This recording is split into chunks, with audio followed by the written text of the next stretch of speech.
നമസ്കാരം. ഞാൻ ഡോക്ടർ ഷഹമ. ഞാൻ ഇന്ന് ഗ്ലോക്കോമ എന്ന് പറയുന്ന ഒരു രോഗത്തെക്കുറിച്ചാണ് സംസാരിക്കാൻ പോകുന്നത്. നമ്മുടെ കണ്ണിൽ എല്ലാവർക്കും നോർമലായിട്ട് ഉണ്ടാകുന്ന ഒരു ലിക്വിഡാണ് അക്വസ് ഹ്യൂമർ എന്ന് പറയുന്നത്. ഇത് നമ്മുടെ ശരീരം നിരന്തരം പ്രൊഡ്യൂസ് ചെയ്യുകയും അതേപോലെ തന്നെ ഡ്രെയിൻ ചെയ്യുകയും ചെയ്യുന്ന ഒന്നാണ്.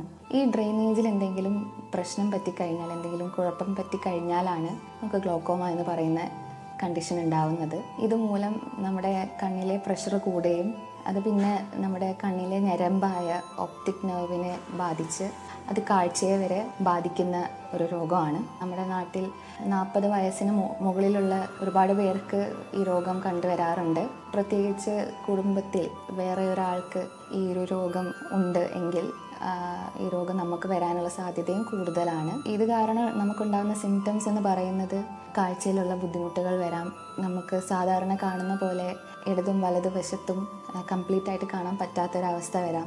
തലവേദന വരാം, തലകറക്കം വരാം, കണ്ണിൽ ചുവപ്പ് കൂടി വരാം, അല്ലെങ്കിൽ കണ്ണിൽ നിന്ന് അധികമായി വെള്ളം വരുന്നത് കാണാം. ഇതിൻ്റെ ചികിത്സ എന്ന് പറയുന്നത് നമുക്ക് മരുന്ന് വഴി ചികിത്സിക്കാം. പലതരം മരുന്നുകളുണ്ട്. ഐ ഡ്രോപ്സ് ആണ് മെയിനായിട്ട് നമ്മൾ ഇതിന് കൊടുക്കുന്നത്. അത് നിങ്ങളുടെ ബാക്കിയുള്ള ആരോഗ്യ സ്ഥിതിയൊക്കെ അനുസരിച്ചാണ് അത് ഏത് ഡ്രോപ്സ് ആണ് എന്നുള്ളത് നമ്മൾ തീരുമാനിക്കുന്നത്. അതല്ലാതെ നമുക്ക് ലേസർ ട്രീറ്റ്മെൻ്റ് ഉണ്ട്. പിന്നെ ഇതിലൊന്നും ഒതുങ്ങിയില്ല എങ്കിൽ നമുക്ക് സർജിക്കൽ ട്രീറ്റ്മെൻറ്റും ഉണ്ട്. ഈ ഒരു രോഗം നമ്മൾ ഏറ്റവും ആദ്യഘട്ടത്തിൽ തന്നെ തിരിച്ചറിയുന്നതാണ് ഏറ്റവും നല്ലത്. കൂടുതൽ കോംപ്ലിക്കേഷൻസിലേക്ക് കടക്കുന്നതിന് മുന്നേ തന്നെ തടയാൻ സാധിക്കും. അതിനായിട്ട് നമുക്ക് വേണ്ടത് റെഗുലറായിട്ട് ചെക്കപ്പ് നടത്തുക. എന്തെങ്കിലും ബുദ്ധിമുട്ടുണ്ടെങ്കിൽ, ഈ പറഞ്ഞ തലവേദന അല്ലെങ്കിൽ കാഴ്ചയിൽ എന്തെങ്കിലും ബുദ്ധിമുട്ട് തോന്നുന്നുണ്ടെങ്കിൽ അധികം സമയം കഴിയാതെ തന്നെ ഡോക്ടറെ കാണിക്കുക, വേണ്ട ടെസ്റ്റുകളൊക്കെ ചെയ്യുക എന്നുള്ളതാണ്.